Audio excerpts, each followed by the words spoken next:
Hello everyone, welcome back to my channel, welcome to a brand new video. This is a well overdue Q&A. I've looked back through my videos and I haven't filmed a video like this for about 12 months. So if you're new to my channel, my name's Helen. I feel like whenever I'm finding someone new to watch on YouTube, I like watching the Q&As. It's a good way to kind of get to know someone.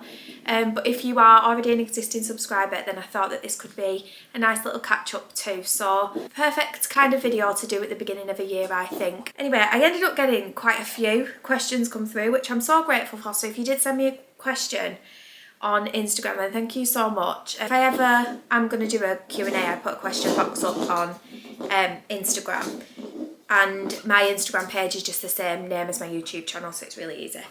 If you hear questionable noises in the background, Connie has got a bone here. She's just been asleep, and I knew that when I started this video she would 100% think it's playtime. Excuse these, I really just wanted to get comfy for this video. Grab a cup of tea, I've got a candle burning as well, and I'm going to jump straight into the questions. So the first question that came through, and quite a few, were just general how are you and how is life type questions. So if you did ask me that question, then thank you so much.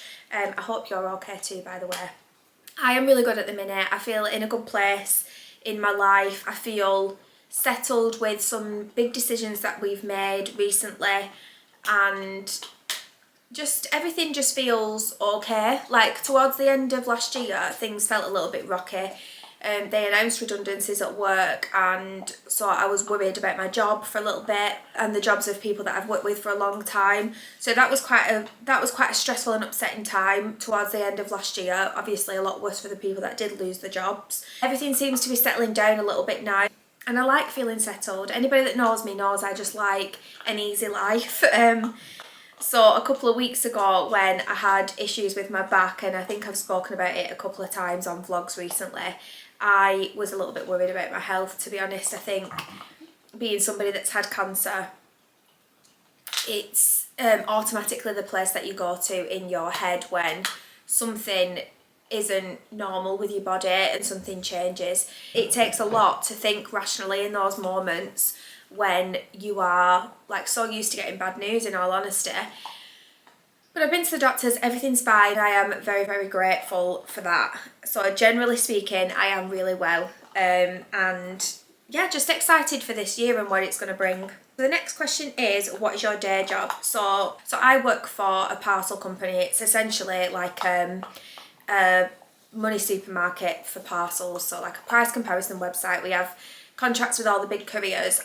I work in the back office doing really boring work, if I'm totally honest. I've been there for like 12-13 years now, and it's always been somewhere where I felt really secure, especially with everything that happened with my health, because it all happened whilst I was working there. They know all about my health and my history. It is a big part of what has kept me there for such a long time, as well as I love the people I work with. So I wouldn't see myself leaving unless it was to do something I was extremely passionate about. So I would love to, in some capacity, work for Macmillan. I think doing some sort of counselling with cancer patients would be something that I just really feel like I would be good at. Like, never say never, it might be something that I go into in the future, I don't know. I did, just before I got diagnosed with cancer, I was doing a degree in education and early childhood.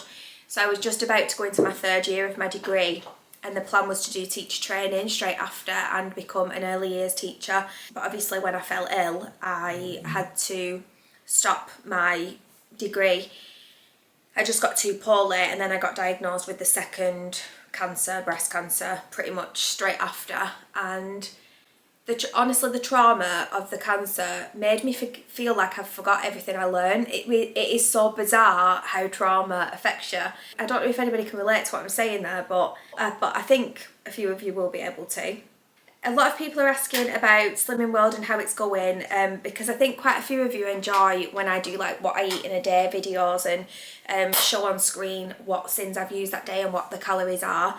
I really enjoy filming videos like that, but I'm not going to be an imposter, and when I say January was a bit of a write-off, it really was. I'm just not the type to be like, oh, I'm calorie counting at the moment, when actually, honestly, my head really wasn't in it in January. feeling very, very different now that we're in a new month, and I plan to do some more what I eat in a days and really get stuck in now with Slimming World again. So yeah, there'll be more Slimming World related food type videos coming soon, and I get weighed in 2 days time, so hopefully I'll have a good loss this week because I've really tried hard. Are you looking forward to seeing Girls Aloud? Oh my god, yeah, I can't believe we got tickets. I'm so happy, and we've actually got quite good tickets. We're going to Manchester to watch them. I'm going with my 3 sisters, my younger sister, my 2 older sisters, and then 2 of my friends as well. Also, a couple of people have said what they want to see coming up on my channel, and a lot of people are just saying vlogs.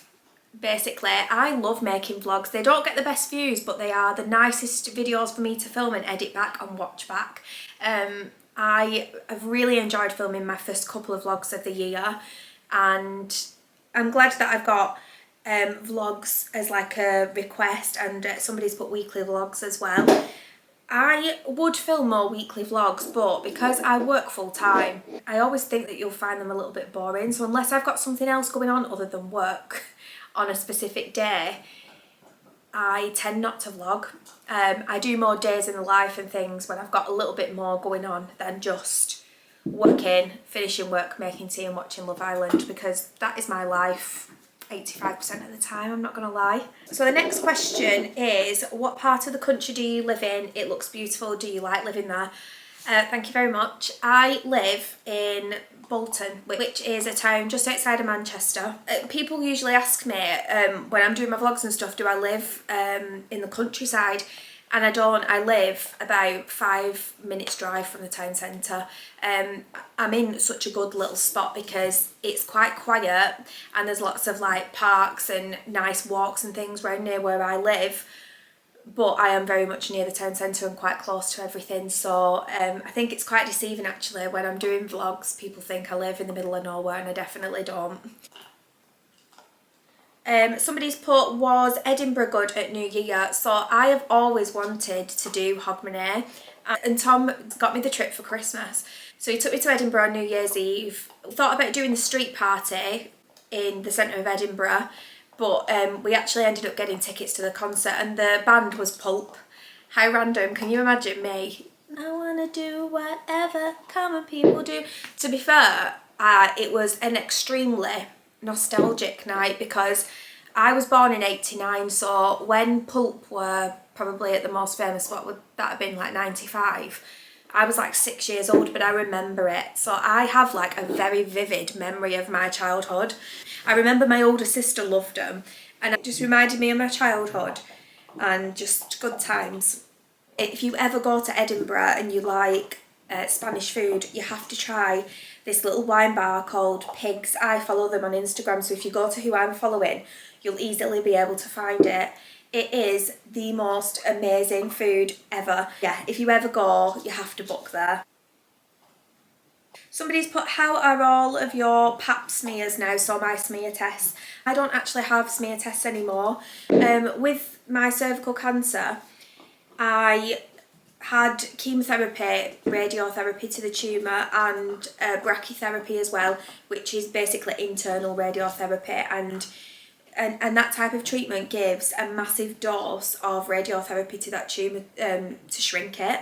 Now, most people think of tumours as like a mass, like a ball, so like a breast lump or whatever it would be, like a hard lump. Whereas with cervical cancer, especially the type that I had, it grew more like, my oncologist told me that if you imagine your cervix being like a very mini donut and mould growing on a donut, that is kind of how cervical cancer grows and spreads. It's like a surface cell cancer. It's not like a mass, like a ball on your cervix, if that makes sense. I think that's actually quite interesting, whilst being quite disgusting to know, but I thought it was quite interesting that that's how it kind of spreads.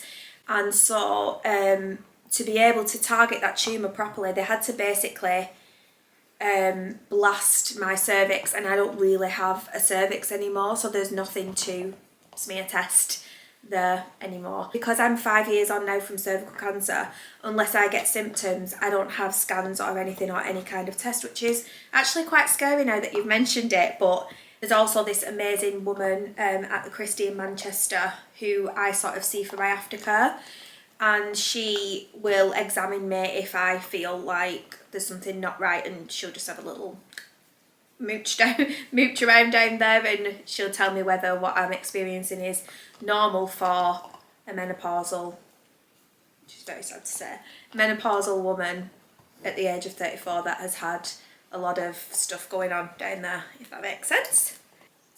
City break outfit ideas. I'm not a fashionista, I am just your comfort queen. I will find like a staple black pair of pants and they will never be off my body. I always feel like smart casual for city breaks is the way to go. But honestly, if I can avoid heels, I will do. You can wear dress down clothes, but as long as you make a bit of effort with your hair and makeup, I feel like anything goes. Let me know if you agree with that. I just don't overthink it, and I pack light. I should probably get that candle away from my dog's eyebrows. You can guarantee that if you start panic packing, you will end up only wearing about 10% of what you take anyway. Pack comfy stuff that you know you're gonna wear. Pack stuff that you would wear anywhere else. Maybe I'm not the person to ask for that sort of advice, but maybe I am. Just Instagram puts loads of pressure on, like that you always need new clothes all the time and you always need the next like fashionable thing, but walk down the road and are you seeing any of these Insta huns around? Because I don't. That's because they send it all back. That sounded a bit bitchy.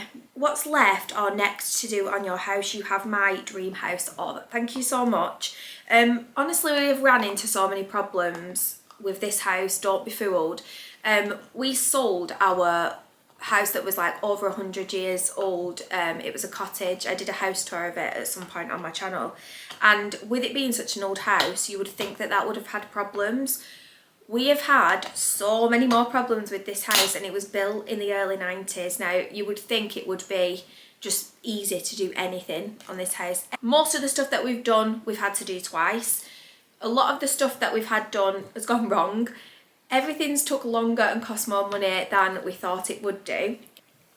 So 2023 was about focusing on the spare bedrooms. So we had them plastered, painted and carpeted. So everywhere's got new carpets now. The only room that hasn't really been fully done is the main bathroom, but we're in the middle of just doing like a bit of a budget makeover on that, and I thought that was going to be done before Christmas. It's still like only halfway done. The garden got done last year, but there's still bits to do out there as well, and things with that even went wrong. Like, your question was what's left or next to do on the house, and I've completely answered something else. Next to do on the house is just get probably the spare bedroom looking like a guest bedroom, where someone could say randomly that they want to stay over one night and I can go, yeah, I'll sort out the spare room. But right now it's kind of like, even though it's been carpeted and everything and it's got a new bed in it, there's still stuff that's just been dumped in there. And then the middle bedroom has got like a broken down bed in there and wardrobes and stuff. I just want to get it feeling finished. There's always going to be something that I want to do, or something that's left to do. Like, there's bits of flooring and things that still need finishing off, and no major plans for this year. We're not going to be spending loads of money on the house.